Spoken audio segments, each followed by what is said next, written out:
ನನ್ನ ಕೌಟುಂಬಿಕ ಜೀವನದೊಳಗೆ ಬಹಳಷ್ಟು ಕಷ್ಟ ಕಾರ್ಪಣ್ಯಗಳು ಇದ್ದು ನಾನು ಎಲ್ಲರನ್ನೂ ಬದುಕಬೇಕಾಗಿತ್ತು.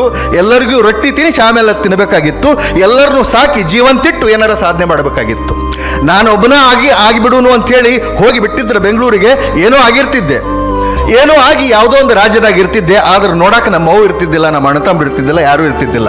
ಆದ್ರೆ ನಮ್ಮವ್ವನ ಜೀವಂತ ಇಟ್ಕೊಂಡು ಇವತ್ತು ನಮ್ಮವ್ವನ್ನ ನನ್ನ ಮನೆಯೊಳಗೆ ಇಟ್ಕೊಂಡು ಪ್ರತಿಯೊಂದನ್ನು ದಿನಾಲೂ ಹೊರಗೆ ಬರೋ ಮುಂದೆ ನಾ ಹೋಗಿ ಬರಲೇ ಅಂತ ಹೇಳ್ತೀನಿ. ಅಂದ್ರೆ ನನ್ನ ಕೋಟ್ ಹೆಂಗೈತೆ ನೋಡ್ಬಿ ಅಂತ ತೋರಿಸಿ ಬರ್ತೀನಿ ಆಕಿಗೆ. ದಿನಾ ಒಂದು ನಮ್ಮನೆ ಕೋಟು. ಖುಷಿ, ತಾಯಿಗೆ ಖುಷಿ. ಅವ್ರನ್ನೆಲ್ಲ ಜೀವಂತಿಟ್ಟು ನಾನು ಆದೆ. ಅದಕ್ಕೆ ಆ ಟೈಮ್ನೊಳಗೆ ಭಾಳ ಕಷ್ಟ ಬಂದು ಕಾನ್ಸಂಟ್ರೇಟ್ ಮಾಡಿ ಓದಕ್ಕಾಗಲಿಲ್ಲ. ಡಿಪ್ರೆಷನಿಗೆ ಹೋಗಿದ್ದೆ, ಆಲ್ಮೋಸ್ಟ್ ಡಿಪ್ರೆಷನಿಗೆ ಹೋಗಿದ್ದೆ. ಇನ್ನೇನು ಸೈಕಿಯಾಟ್ರಿಸ್ಟ್ ಕಡೆಗೆ ಟ್ರೀಟ್ಮೆಂಟ್ ತಗೊಳ್ಬೇಕು ಅಷ್ಟು ಡಿಪ್ರೆಷನಿಗೆ ಹೋದವ.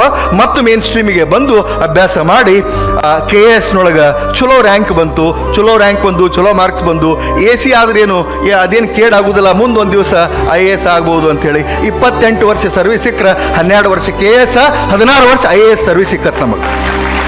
ಮತ್ತು ಇನ್ನೊಂದು ಏನಂತಂದ್ರೆ ಯಾವ ಊರಾಗ ಸಾಲಿ ಕಲಿತು, ಯಾವ ಊರಾಗ ಕಷ್ಟಪಟ್ಟು, ಯಾವ ಊರಾಗ ಹವಾಯಿ ಚಪ್ಪಲ್ ಹಾಕೊಳಕ್ಕಿಲ್ದ, ಯಾವ ಊರಾಗ ಬಟ್ಟಿಲ್ದ ಮಂದಿ ಅರಿವಿ ಹಾಕೊಂಡು ನಾವು MA ಇಂಗ್ಲೀಷ್ ಮಾಡಿ ಗೋಲ್ಡ್ ಮೆಡಲ್ ತಗೊಂಡು ಮಂದಿ ಕೋಟ್ ಹಾಕೊಂಡು ಗೋಲ್ಡ್ ಮೆಡಲ್ಸ್ ಏನು ಮಾಡ್ಕೊಂಡಿದ್ವಿ. ಅದೇ ಊರಾಗ ಫಸ್ಟ್ ಪೋಸ್ಟಿಂಗ್ AC ಅಂತ ಕೊಟ್ಟ ದೇವರ ಅಲ್ಲೇ ಮಾಡಿದ್ವಿ, ಅಲ್ಲೇ ADC ಮಾಡಿದ್ವಿ, ಎಲ್ಲ ಮಾಡಿದ್ವಿ. ಎಲ್ಲಿ ಕಳ್ಕೊಂಡಿರ್ತೀವಿ ಅಲ್ಲೇ ಹುಡುಕ್ಬೇಕಂತ ಹೇಳ್ತಾರಲ್ಲ ಹಂಗೆ.